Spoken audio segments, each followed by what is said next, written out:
Alright, hey everybody. Today we're going to talk about photographing your artwork in your backyard. I am currently in my backyard, and as many of your backyards are, my backyard is a total mess. But that doesn't mean that we can't get great photographs of our artwork. So I want to talk to you a little bit about the setup that I've got going on here.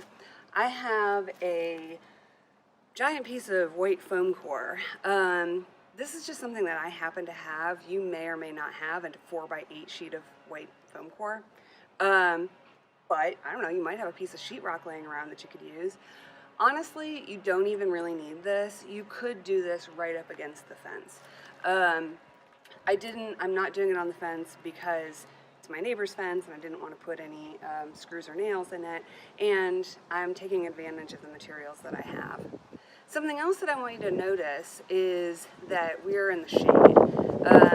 It is about 2:15 on March 7th, and you know, I watched the light in my backyard for a few days so that I knew when this area was going to be in shade. Contrary to instinct, you don't want to do this in direct sun. And of course, you also want to make sure that you don't have like dappled light. So you don't want to be in the shade of a tree. You want to be in the shade of something solid like this fence. I've also done this on the side of a shed. In fact, I was eyeballing my neighbor's shed, but I didn't know how he would feel about me taping things to the wall. You do it on the side of your house. You could also go to the art building and do this on the side of the art building. There are lots of great flat walls on the outside of the art building. I also want to say that, you know, we have a lighting studio at school, but I've been shooting artwork for the entirety of my career, so since I was probably 20 years old. And I've done the fancy lighting setup, but in all honesty, this is the setup that I come back to again and again.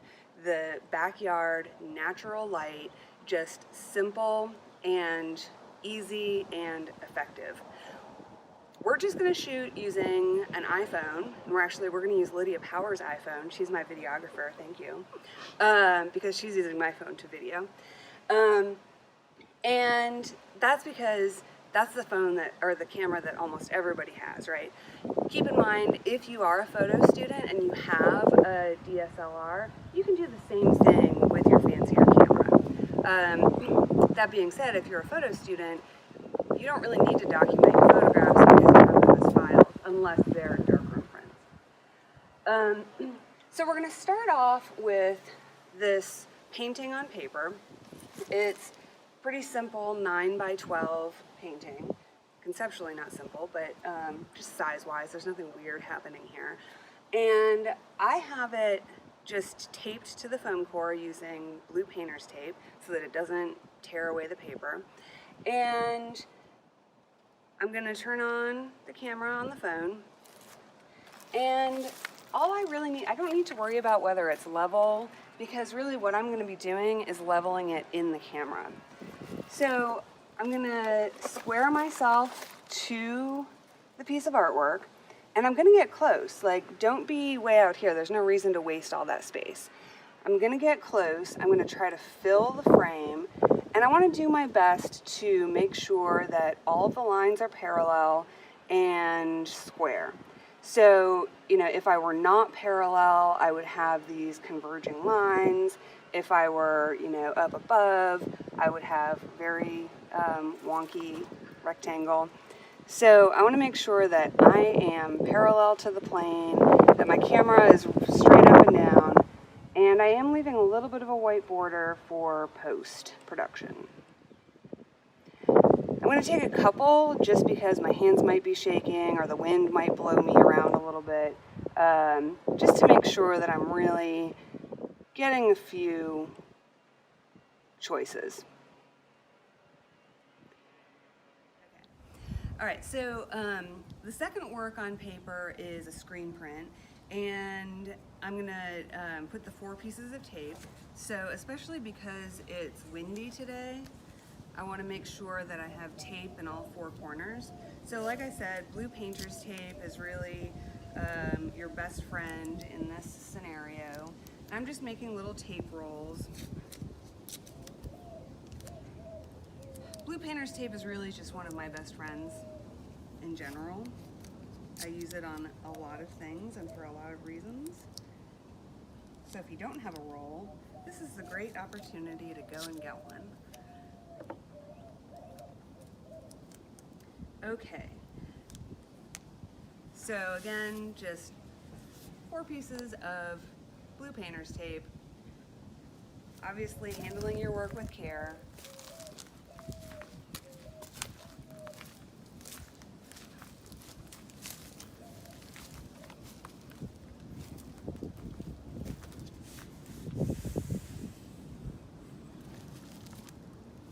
It's just like a gallery wall. And again, you can get out the phone, turn the camera on, and this is going to be a little bit hard to see, but because it's white on white, the edges to me are important in this piece, so I am going to make sure that I have that white space. And again, I'm making sure that I'm parallel to the work and I am holding the phone straight up and down. If you wanted to do details, this would be a great time to come in and photograph some details, making sure, of course, that you're not casting a shadow onto the artwork itself. Call that one done. Okay, this piece is a little bit different than the works on paper because it's actually on a cradle. And it's on a panel, but the same would go for something on canvas, okay? The foam core is not sturdy enough for me to put a nail in it to hang it up. If you're working on the side of your own fence and you can put a screw or a nail in it, go ahead and do that. Because I can't do that, what I'm gonna do is I'm gonna set it up on this cinder block and I'm gonna make it as flat up and down as I can, as opposed to having it leaning like this. And you know, if you've got a picnic table, if you've even got a lawn chair, you could lean it or set it on the lawn chair. And again, it's okay if it has a little bit of a slant to it because you can adjust your position to the piece. But I find it makes it easier for me if I have it pretty flat. And so that means when I go to photograph, I need to get it down lower in order to make this image. So down low. I'm not too worried if the cinder block is in the frame. If you have access to Photoshop or another photo editing, actually you can even do it in your phone, you can crop it out. So this one is a little bit tricky, but again, just making sure that the edges of the piece are parallel with the edges of your camera frame. Okay, so now I have opened these images in Photoshop to talk a little bit about some post-production editing. Now, some of the stuff you can do on your phone, most simply things like cropping. And so I've already pulled them up into Photoshop. And so here's that first one. Here's the painting by Bill Fisher. And then here's my print and the detail. So as I'm looking at these, you know, the first thing that I see is that this photograph, the photograph of this piece by Chris Messina, is really, it's got these bad highlights on it. You could, you know, if you've got a little bit of highlighting, you could use the burn tool just a little bit, which is what I've got chosen over here. You know, what the burn tool does is it darkens an area. As you can see, it's darkening that. And you can change the range that it's affecting. You could darken just the highlights. But if I'm being honest, I don't think that any amount of masterful photoshopping is going to save this image. So this is one that I would go back and reshoot. And you know, that's the thing with making art, and then it's true with documenting art too, that sometimes you do it and then you get your results, and after a few days of evaluation you realize that you need to revisit that situation. So this is one that I would reshoot, and I would reshoot it probably on a gray day. So the day that I was photographing these was a pretty bright and sunny day.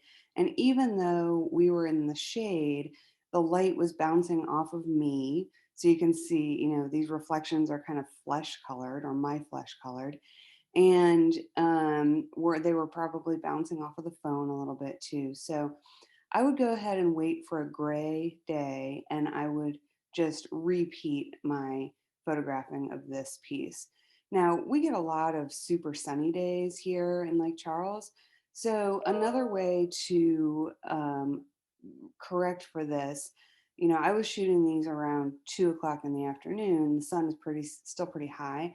So, another way to avoid this glare would be to photograph later in the day. So maybe around 5 o'clock or something like that. Again, it's mid March, and all of these times will vary with the time of year as well. But um, just at a point where the shadows are a little bit longer. So this one, I've decided I need to reshoot. And if you decide you need to reshoot, then you need to reshoot, and it's not a big deal. Really, your goal is to make the best images of your work possible.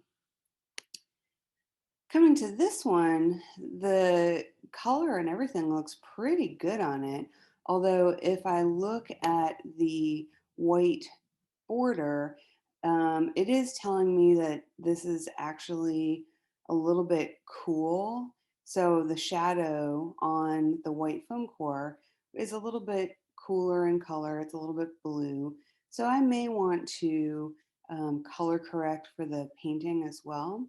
And of course, I would want to do this with the painting in front of me. So I have the painting sitting next to me here, and I can make some color corrections and make this photograph far more accurate to the original.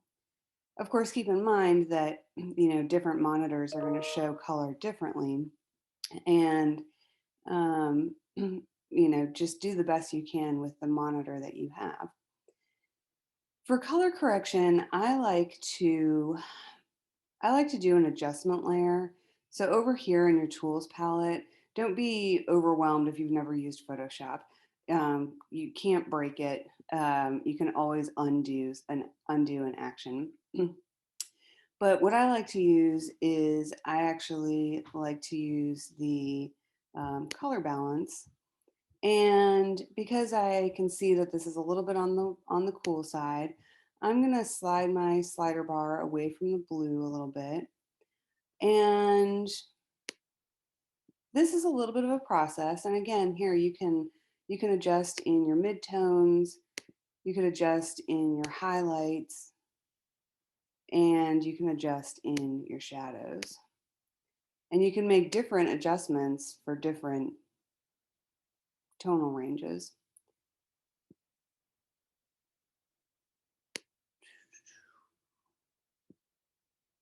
Yeah, that looks pretty good. And again, make sure that you've got that piece right next to you as you're doing this. I do see a little bit of a highlight in here. It's not as bad as it was on the Musina piece. So I am going to go ahead and use the burn tool. And because Photoshop works in layers, I'm going to come and make sure that I'm on my background when I do this. I don't want to do it on my adjustment layer. And because I changed this to highlights earlier, I'm going to change that back to midtones. And I'm just going to bring a little bit of that glare down. And I might want to hit the shadows too. Let's see. I think that's too far, so I'm going to undo that. And I can adjust my exposure I can bring my exposure down and I can hit those shadows just slightly. And the final thing to do will be to crop the image, because remember I photographed this on sitting on a cinder block. So I'm going to use the crop tool here, and I'm going to bring that bounding box right to the edge of my painting.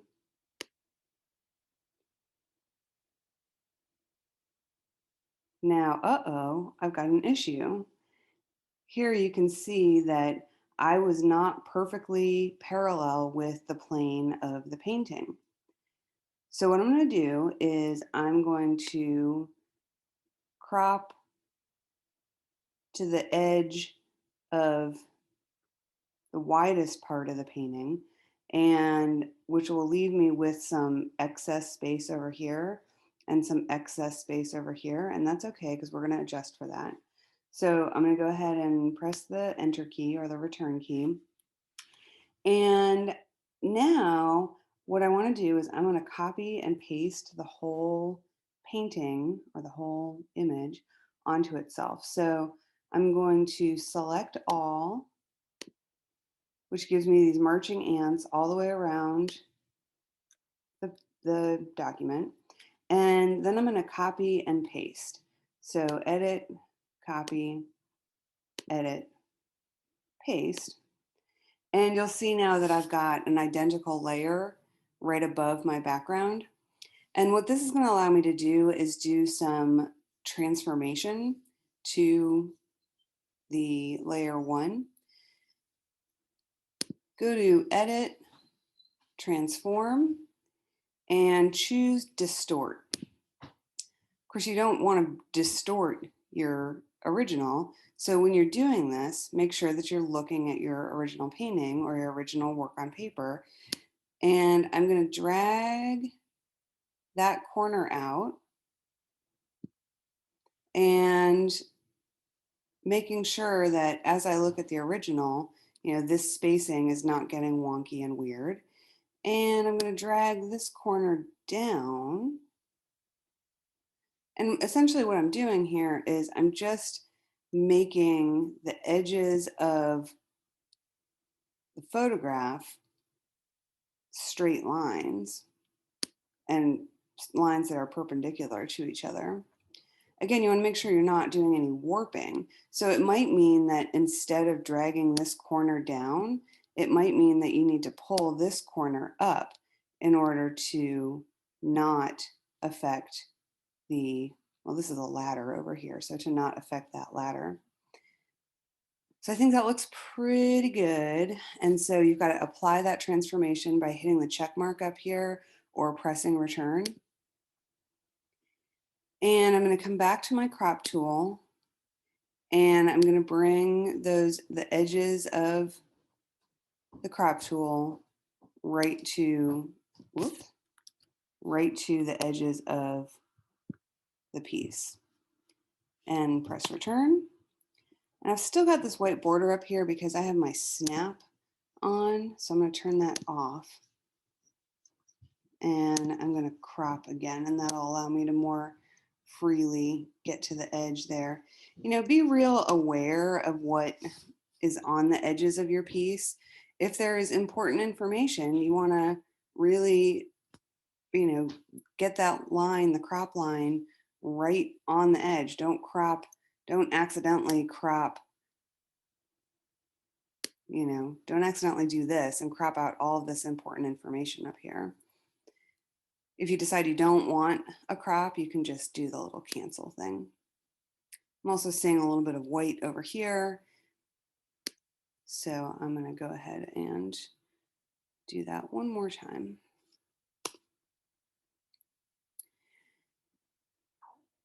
And this looks pretty good. If you wanted then to have a nice white border around your piece, you could do that. You can expand the canvas by going to Image, Canvas Size, and you can expand the canvas. Oh, if it's almost 40, we'll expand it to 41 by 53. And you'll see right here the canvas extension color. You can choose white. And now I've got this white border as if it were on a white gallery wall, I suppose. As I was looking at the canvas extension options there, I realized that I have not resized this image. And sizing is something that is important to be aware of. So I'm going to come into my image menu again and go to image size. And here you're going to see the original dimensions that your camera provided.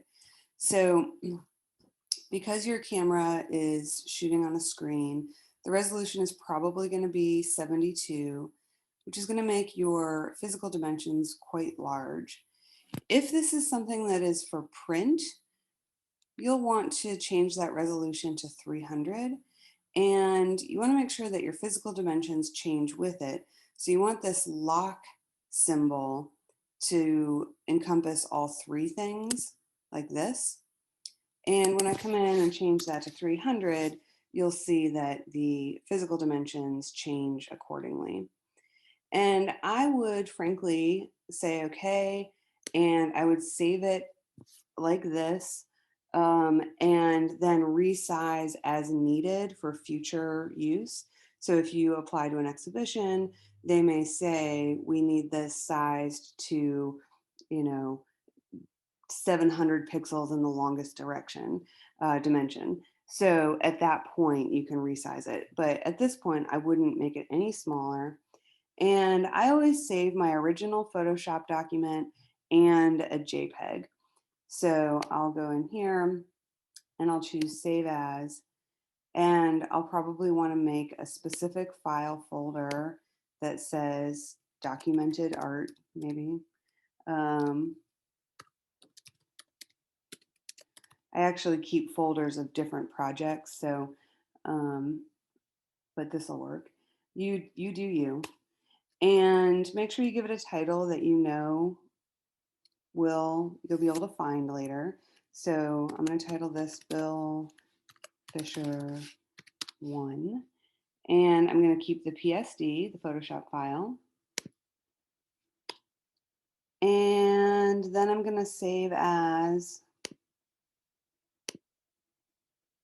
a JPEG as well in the event that I need to email it to someone, or I need to upload it to my website, or if I need to email it to the artist. And I would say that one's done. So close that. Like I said, this one is there's no saving it, so don't save. And these ones here, you can really see that blue shadow. So an adjustment layer is going to be imperative here. So I need to warm that up. And I also have this print right next to me too. So I'm looking at the color of that paper.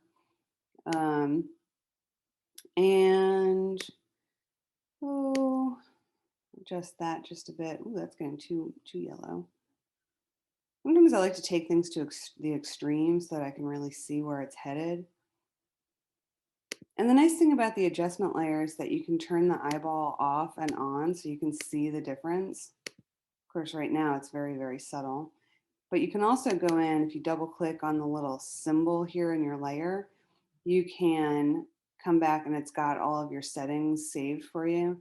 So you can come in and do further adjustments. So let's say I decided for some reason that that looked good, and then I double check and I'm like, oh gosh, no, why would I have possibly done that? Take that down about 43%, Rosemary. All right. And while the foam core background still looks a bit blue, the paper of my print looks accurate. So I'm gonna call it good. And again, you can see that this one is also a little bit askew. So I am gonna start with a basic crop and get somewhat close.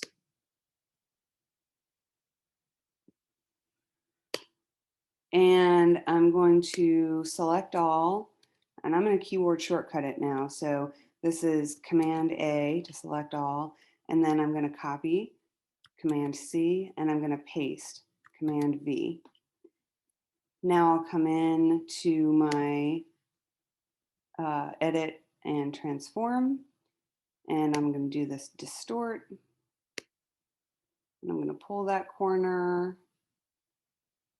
Ooh, I'm going to pull that corner out and up.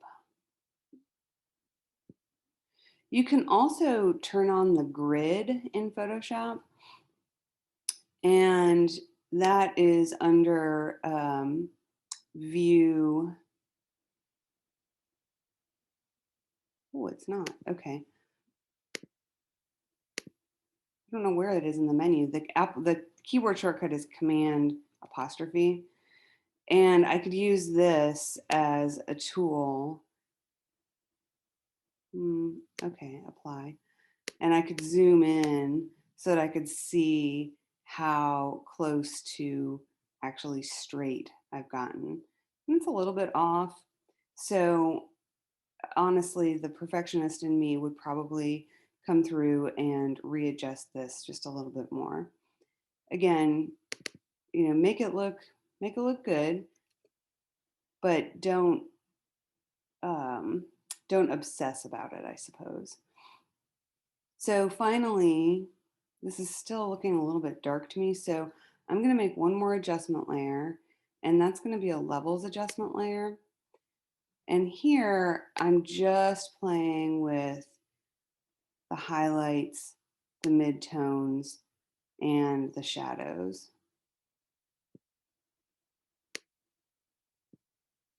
Yeah, that looks good. Okay. And because my deckled edge is important to me, I'm going to crop again, but I'm not going to get right up to the very, very edge. I'm going to get very, very close to the edge so that we can see that deckled paper, and you can see my signature. Yeah, see, this is where I would make one more quick adjustment with my transform. Pull that in just a scotch.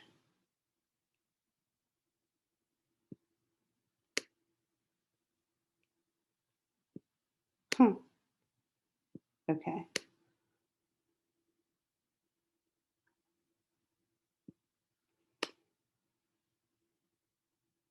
And then I would crop that little bit of excess out from that side. Again, the snap is back on.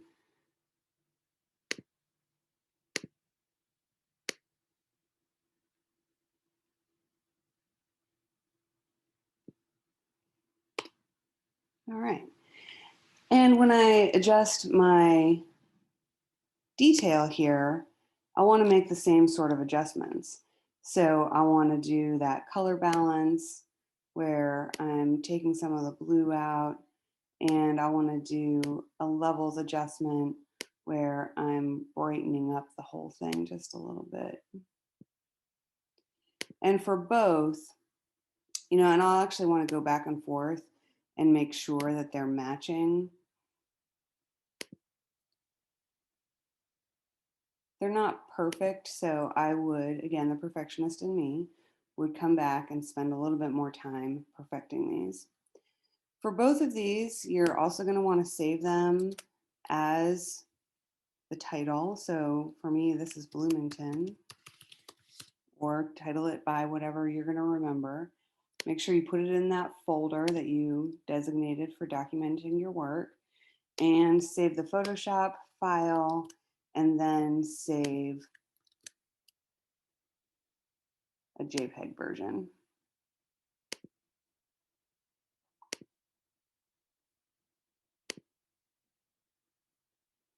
And the same goes here. So I would call this Bloomington detail.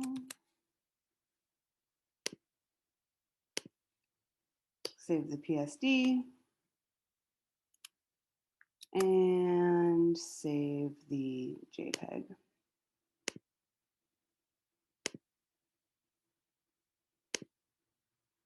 And those are my little tidbits on how to do some post-production editing of your photographs. Keep in mind that if you don't have Photoshop, you can do a lot of this kind of cropping and color correction on your phone. So just play around, see what you can do. And the most important thing is to try to get the photograph of your artwork to look the closest to your artwork as you possibly can. Okie dokie. Well, good luck. And y'all can email me if you've got questions about how to accomplish this. Okay. Thank you. Bye.